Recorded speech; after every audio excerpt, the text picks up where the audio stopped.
Bonjour à toutes et à tous, Maëva de retour pour une nouvelle vidéo. J'espère que vous allez bien. Je suis très contente, comme chaque samedi, de pouvoir vous retrouver pour de nouvelles vidéos. J'en profite aujourd'hui pour faire un gros coucou, un bonjour à Boucle d'Or, qui est une de mes fidèles abonnées depuis de nombreuses années maintenant et qui me pose toujours des questions très pertinentes, très intéressantes après les vidéos que je publie. Donc merci beaucoup à vous, Boucle d'Or, pour votre fidélité, pour vos questions pertinentes, pour votre gentillesse toujours dans vos commentaires. Mille merci à vous et surtout aussi mille merci à tous les autres qui me suivent depuis très longtemps maintenant. Merci pour vos commentaires, pour votre fidélité et merci surtout pour votre gentillesse. Sachez que ça me fait vraiment très plaisir. Ça me va vraiment droit au cœur. Donc merci à toutes et à tous pour votre fidélité. Merci, mille merci. C'est vraiment un réel plaisir pour moi. Alors aujourd'hui, je vais vous faire une vidéo qui risque d'être peut-être un petit peu plus courte en termes de temps que les précédentes parce que c'est une vidéo que j'avais envie de diviser un petit peu en 3 catégories parce que je me suis dit si je parle de ce sujet tout d'un coup, ça risque de faire un petit peu trop pour le coup d'informations à assimiler, à digérer. Donc je vais faire une première vidéo donc là tout de suite aujourd'hui maintenant. Je vais en faire une autre la semaine prochaine et une autre la semaine suivante qui parlera du même, entre guillemets, du même sujet puisqu'il y a des petites catégories. Donc aujourd'hui, je vais vous parler des différents en fait types d'âmes qui s'incarnent sur le plan terrestre. Quelles sont leurs caractéristiques, quels sont un petit peu le parcours qu'elles vont effectuer, comment ça se passe aussi un petit peu au niveau de leur choix d'incarnation, puisqu'il y a 3 groupes d'âmes, on va dire 3 catégories, et bien évidemment, ces groupes et ces catégories sont divisés en sous-groupes, sous-catégories. Donc, on a les âmes débutantes, on a les âmes de niveau intermédiaire et on a les âmes avancées, les âmes évoluées. Donc, c'est effectivement différents parcours terrestres qu'elles vont être amenées à vivre, bien évidemment, en fonction de leurs incarnations précédentes.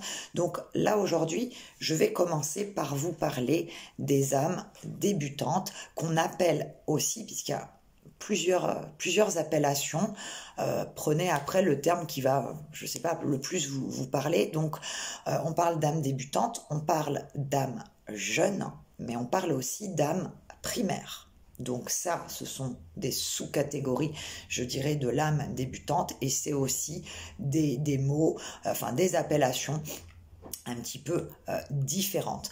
Donc il existe pour le coup 2 types d'âmes débutantes. Alors il y a celles qui sont réellement jeunes, de jeunes âmes, d'âmes débutantes en termes d'existence terrestre, et il y a les autres qui se réincarnent parfois depuis très longtemps, mais qui sont encore beaucoup trop immatures, qui n'ont pas encore compris toutes les leçons qu'elles devaient tirer de leurs incarnations. Donc elles vont se réincarner pendant très longtemps parce qu'elles n'ont pas bien assimilé ce que là-haut et ce qu'au moment de leur incarnation, elles devaient comprendre pour pouvoir évoluer et pour pouvoir avancer.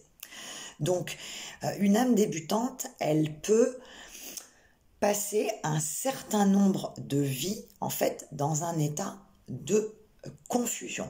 De confusion, pourquoi? Parce qu'elle passe de l'au-delà, donc d'un endroit où il y a vraiment une harmonie, une connaissance absolue des choses, à un plan terrestre qui est rempli d'épreuves, de vicissitudes et de toutes les, je dirais, choses négatives et compliquées que l'on peut trouver sur le plan terrestre. Donc, elle va enchaîner ses incarnations dans un état de confusion et elle ne va pas pouvoir être assez efficace pour accomplir sa mission parce qu'elle est bien trop influencée par les énergies terrestres, par ce qui se passe sur ce plan terrestre. C'est comme si elle ne voulait pas réellement comprendre le pourquoi elle a décidé de s'incarner sur Terre, tout simplement. Alors, l'âme débutante aussi, comment on va la reconnaître sur le plan terrestre? Parce que, bien évidemment, ce sont des personnes, comme ces âmes deviennent des êtres humains, des personnes incarnées, on peut, chacun d'entre nous, les reconnaître, on va dire, dans la vie de tous les jours. Donc, les âmes débutantes, ce sont en règle générale, dans la majorité, dans la grande majorité des cas, des âmes qui ne savent pas prendre de décision toutes seules, qui ont toujours besoin de l'aval, de l'approbation des autres pour pouvoir envisager telle ou telle chose dans la vie, faire tel ou tel choix. Ce sont des personnes aussi qui sont très égocentriques. Ce sont des personnes qui pensent que de toute manière tout ce qu'elles font est bien, même si elles ont été obligées de demander de l'aide auprès de Pierre-Paul Jacques. Ce sont des personnes qui ne se mettent pratiquement, qui ne se remettent pratiquement jamais en question. Ce sont des personnes aussi qui acceptent très difficilement en fait les autres et les différences des autres. Elles ont pas mal de mal.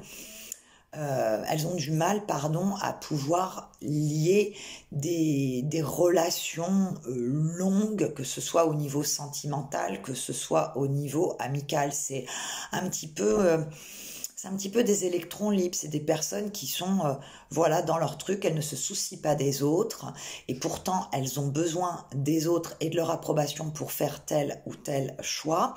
Ce sont aussi des personnes qui ne sont pas du tout, mais alors pas du tout intéressés par le domaine spirituel, par le domaine ésotérique, par l'au-delà, enfin par toutes ces choses-là. Ce sont aussi des personnes qui vont être athées, qui peuvent, alors pas toutes, mais une grande majorité aussi, qui vont être athées et qui vont s'engager dans des vies plutôt on va dire un petit peu, comme je vous disais tout à l'heure, c'est des électrons libres, elles font les choses un petit peu à leur manière, donc c'est des personnes qui vont avoir du mal à garder un travail, garder un logement, qui vont avoir des problèmes financiers récurrents parce que soit une mauvaise effectivement gestion de leur budget, soit de toute manière une absence totale de responsabilité par rapport à l'argent, par rapport au travail, par rapport à ces choses, je dirais classiques qu'on trouve sur le plan terrestre.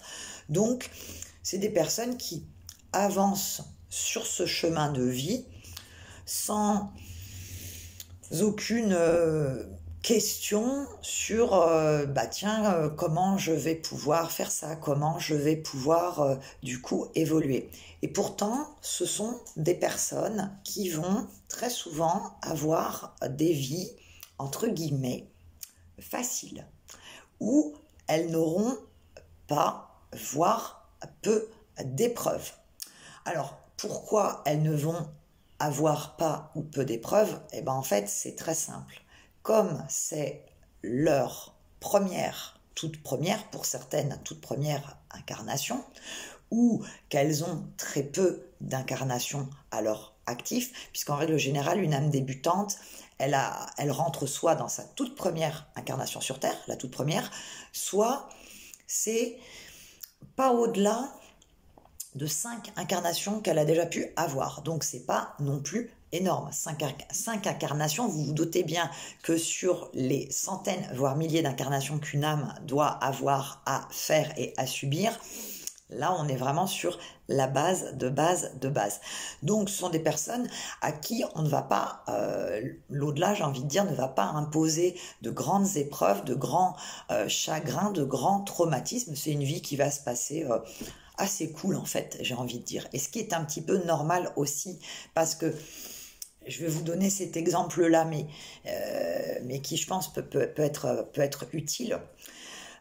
On ne demande pas à un élève de CP de rédiger une thèse de doctorat.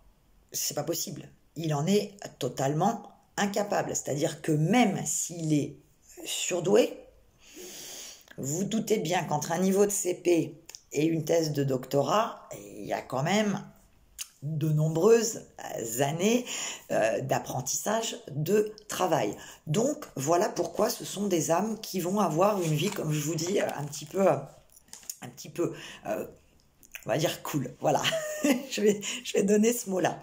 Alors, l'âme débutante, ce qu'il faut savoir, c'est que c'est son guide ou ses guides qui vont choisir ses parents et la vie dans laquelle elle va s'incarner. Là, elle n'a pas de libre arbitre. Elle n'a pas le choix des épreuves comme pour les autres âmes par rapport aux différentes incarnations.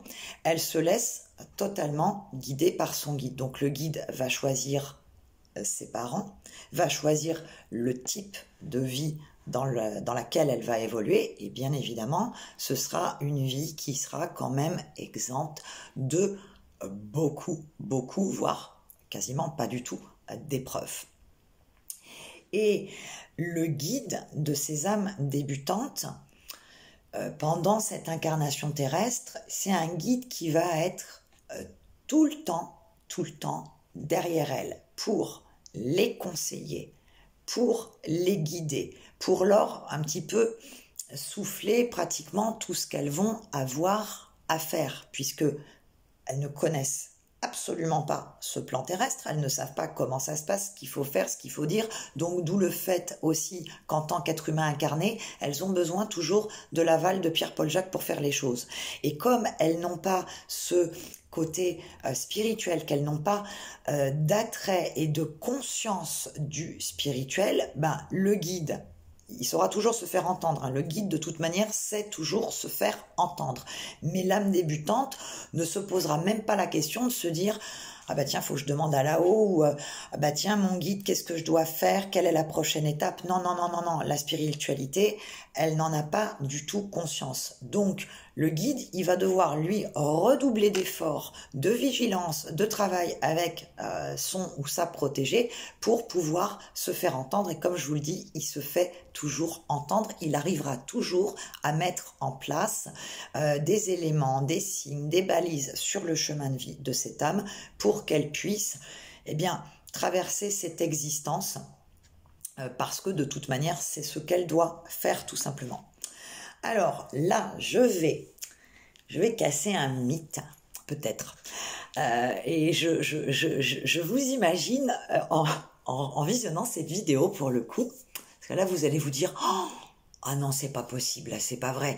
Mais non, moi je suis pas une âme débutante par rapport à la vie que j'ai, toutes les épreuves que j'ai eues, et ci et ça. Oh là, je dois être une très vieille âme, j'ai eu des centaines d'incarnations, je suis très spirituelle, je suis ci, je suis ça. » Je vous imagine vous dire ça parce que là, je vais casser quand même quelque chose, mais c'est pas grave, je vous le donne. Ce qu'il faut savoir quand même, c'est que les âmes débutantes constituent, alors c'est approximatif en termes de chiffres, c'est des études qui ont été réalisées il y a de nombreuses années, qui ont été remises un petit peu, j'ai envie de dire, aussi au goût du jour par rapport à la population mondiale et autres. Ce qu'il faut savoir, c'est que les âmes débutantes constituent environ 42% de la population terrestre. Donc, c'est énorme. Donc, nous sommes pour beaucoup d'entre nous dans ces 42%. D'accord ? Et toutes ces âmes, en fait, elles sont classées un petit peu par niveau d'évolution. Donc, ce sont des niveaux d'évolution qui vont du niveau 1 jusqu'au niveau 5. J'en parlerai prochainement plus en détail dans d'autres vidéos, mais donc le niveau 1 correspond aux âmes du coup débutantes, donc qui ont soit la première incarnation ou très peu d'incarnations à leur actif, et ça va jusqu'au niveau 5 qui est considéré comme le niveau des très vieilles âmes, donc des âmes évoluées, des âmes avancées, donc de très vieilles âmes, donc des âmes qui ont une quantité d'incarnations à leur actif, donc voilà, des centaines, des milliers d'incarnations. Et il y a même aussi un sixième niveau, mais je vous rassure tout de suite, ce sixième niveau, ce ne sont pas des personnes que vous pouvez rencontrer et connaître sur le plan terrestre. Parce que le sixième niveau correspond tout simplement aux guides, aux anges, à ce qu'on appelle aussi, moi j'aime pas trop ce terme, mais je sais que ça peut parler à certains, les maîtres ascensionnés. Donc moi je vais me cantonner, voilà, le sixième niveau, c'est les guides spirituels. Et c'est donc les anges, les archanges, les trônes, les séraphins, enfin toutes les hiérarchies angéliques. Donc ce sont bien évidemment des personnes que vous ne pouvez pas retrouver sur ce plan terrestre parce qu'elles n'ont plus du tout d'incarnation à faire. Elles sont arrivées à un niveau suprême de connaissance absolue de tout, une sagesse énorme, donc elles ne referont pas de parcours terrestre, donc vous ne pouvez pas les croiser dans la vie de tous les jours. Les personnes du niveau 5, éventuellement, vous pouvez en croiser certains et certaines, puisque ce sont donc des personnes très évoluées, très avancées en termes d'âme et de connaissances. Donc c'est par exemple des personnes qui vont, alors ça peut être par exemple des moines bouddhistes, ça peut être des religieuses par rapport à la religion catholique, hein. Voilà, je donne ça comme exemple. Ça peut être aussi des personnes qui ne sont pas forcément affiliées du coup à une religion en tant que voilà moines bouddhistes, religieuses et autres, mais ce sont des personnes qui n'ont aucune j'ai envie de dire considération pour l'aspect matériel des choses, qui sont dans l'amour quasi inconditionnel, qui sont dans l'aide des autres au détriment d'elles-mêmes, donc qui vont donner tout pour les autres et pour l'amour des autres sans que ce soit effectivement des personnes religieuses. Donc ce niveau 5, donc ce sont bien du coup des personnes que l'on peut rencontrer sur ce plan terrestre et ce sont donc des personnes qui sont considérées comme étant les vieilles âmes, d'âmes avancées, d'âmes évoluées. Mais le niveau 6, donc les guides, les esprits supérieurs, vous oubliez, vous ne les rencontrerez pas sur ce plan-là. Alors, lorsque les âmes, elles sont dans l'au-delà, elles ont, alors, dès leur arrivée dans l'au-delà, hein, c'est-à-dire après leur mort et pendant tout leur parcours d'apprentissage dans l'au-delà, elles ont, c'est un petit peu comme s'il y avait une couleur, une densité qui leur était attribuée. Alors, je vous explique comment un petit peu ça se passe. Elles ont un niveau énergétique donc qui irradie tout autour d'elles et qui cette lumière, cette couleur leur permet de pouvoir se reconnaître dans l'au-delà pour savoir quel type d'âme elles sont. Leur niveau d'appartenance aussi à un groupe, puisqu'il y a des groupes dans l'au-delà, des groupes d'âmes, j'y reviendrai aussi pareil plus tard. Donc, en fonction du fait que ce soit une âme débutante, que ce soit une âme de niveau intermédiaire, que ce soit une âme avancée, les couleurs, bien évidemment, vont différer. Et pareil aussi, là, je vais vous donner l'exemple, vu qu'on parle des âmes débutantes et qu'il y a des sous-catégories, les âmes débutantes, leur couleur qui irradie autour d'elles, d'accord, c'est un blanc très brillant et très homogène, ok, puisqu'elles sont entre guillemets, un peu vierge de toute souillure qu'il y a pu y avoir sur le plan terrestre. Donc il y a vraiment... et puis elles n'ont pas en plus connaissance de, voilà, de toutes les vicissitudes du plan terrestre. Donc elles ont un blanc brillant et homogène.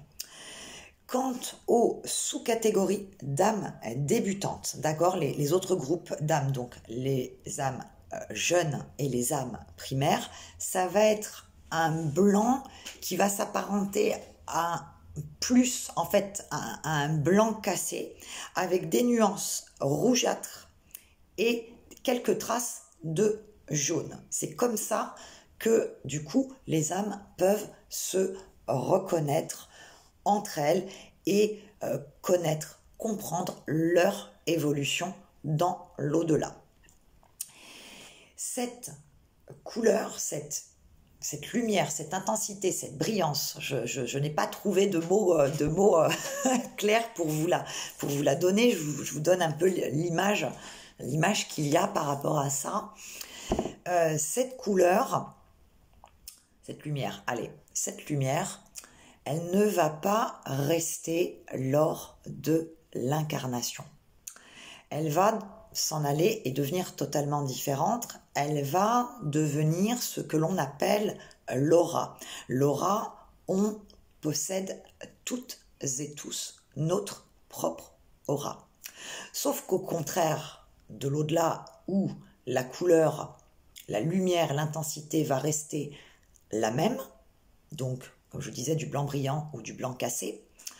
Là, tout au long de la vie, l'aura, elle va évoluer, se modifier. C'est-à-dire que déjà, une aura se modifie en fonction des émotions que l'on vit, c'est-à-dire que parfois, au cours d'une seule et même journée, en fonction de ce que l'on va vivre, l'aura, elle va changer de couleur. Elle peut passer, je vous dis, par exemple, d'un rose assez soutenu à un rouge, après elle va passer à du bleu en fonction des émotions et des éléments que vous allez vivre, par exemple, pendant votre journée. Et donc ça varie en fonction des émotions, et pareil, tout au long de l'existence terrestre, en fonction de ce que vous allez être amené à vivre, par exemple des épreuves, ou sans forcément que ce soit des épreuves, mais tout simplement des événements de vie, et du coup de votre évolution par rapport à ces événements, eh bien l'aura, elle prendra une couleur totalement différente et elle pourra rester par exemple pendant plusieurs mois, plusieurs années. Je vous donne un exemple, par exemple toute bleue.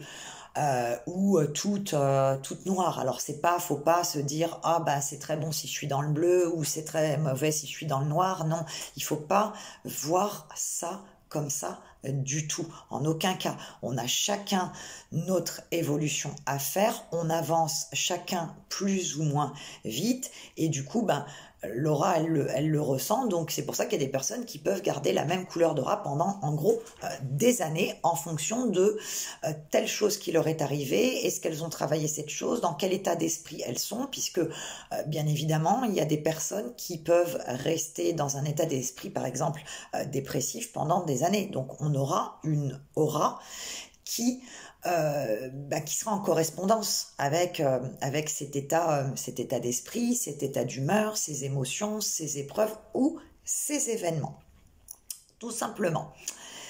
Alors, pour conclure cette première vidéo de la petite, je ne sais pas si je dois appeler ça la petite série, enfin des autres vidéos qui vont suivre sur les différentes évolutions de l'âme sur le plan terrestre, il ne faut pas que vous vous disiez oh là là, mon Dieu, je suis une âme débutante, ou je suis ci, ou je suis ça, c'est pas bien, je suis nulle, Non, pas du tout, c'est pas ça.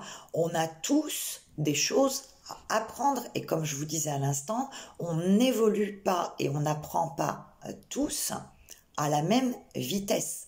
Il y a des personnes qui ont besoin de beaucoup plus de temps que les autres pour comprendre. Et ça ne fait absolument pas de vous de mauvaises personnes ou des personnes qui vont manquer d'intelligence ou autre. Non, c'est pas ça. chaque âme doit prendre en fait le temps d'assimiler des choses. Donc, si vous êtes une âme débutante, eh ben c'est pas très grave. C'est pas très grave parce que du coup, en plus, vous aurez un petit peu moins d'épreuves que les autres. Donc ça, c'est pas plus mal quand même. Enfin, c'est pas plus mal humainement parlant, mais c'est pas si bien en termes d'évolution parce que on va dire que plus on a des preuves, plus on accède tôt ou tard à un état de conscience et de connaissance absolue. Voilà, cette vidéo est maintenant terminée. J'espère vraiment qu'elle vous aura plu et parlé, comme d'habitude, qu'elle aura été assez claire pour vous toutes et tous.